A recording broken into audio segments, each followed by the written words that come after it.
กล่าวเฮานี้หลายห้อยปีล้มลุกคุกคานถึกศัตรูเข้ามาหุกคานแดนถิ่นฐานล้านสร้างอาณาแต่เนื้อถึงใต้เลือดคนลาวไหลลินอาบทาจนหลังนองไปทั่วอาณาชีวิตป่าซามืดมนมัวมองดินแดนล้านสร้างที่มั่งคั่งอุดมสมบูรณ์ถือพวกมารนั้นเข้ามาปุนแสงหยาดสิ่งเก็บเกณฑ์เนืองนองซับอยู่ในดินสิ้นในน้ำของลาวพี่น้อง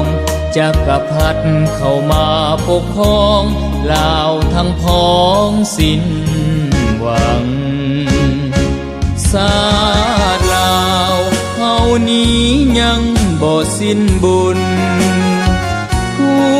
มีพระคุณนำอยู่นูนให้แสงสว่างพับป่าสาสนปฏิวัติลาวให้ทิศเยื้องทางพาสาวลาวลุกขึ้นทับมังตีศัตรูกู้ศาสตร์มีใสศาสตร์ลาวเฮานี้มาบัดนี้มีเอกราชย้อนพักเรามีความสามารถในแนวทางสลาดสงสัย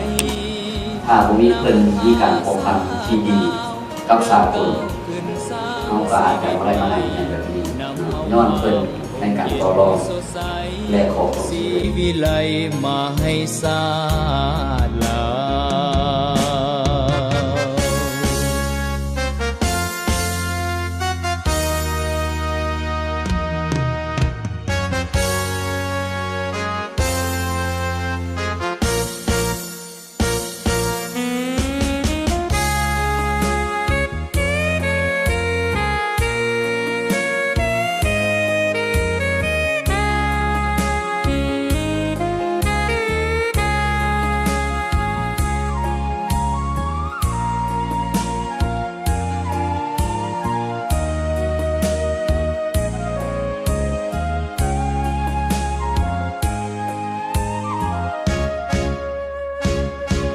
ศาสตร์ลาวเฮานี้ยังบ่สิ้นบุญ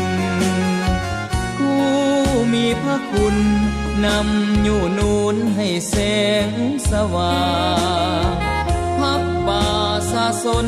ปฏิวัติลาวให้ทิศเยื้องทางพาสาวลาวลุกขึ้นทับมัง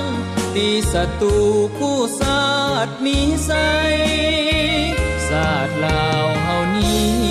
มาบัดนี้มีเอกราชย้อนพักเฮามีความสามารถมีแนวทางสลาดสงสัยนำพาศาสตร์ลาวเดินก้าวขึ้นสร้างชีวิตใหม่นำเอาความห่มเย็นสดใสสีวิไลมาให้ศาสตร์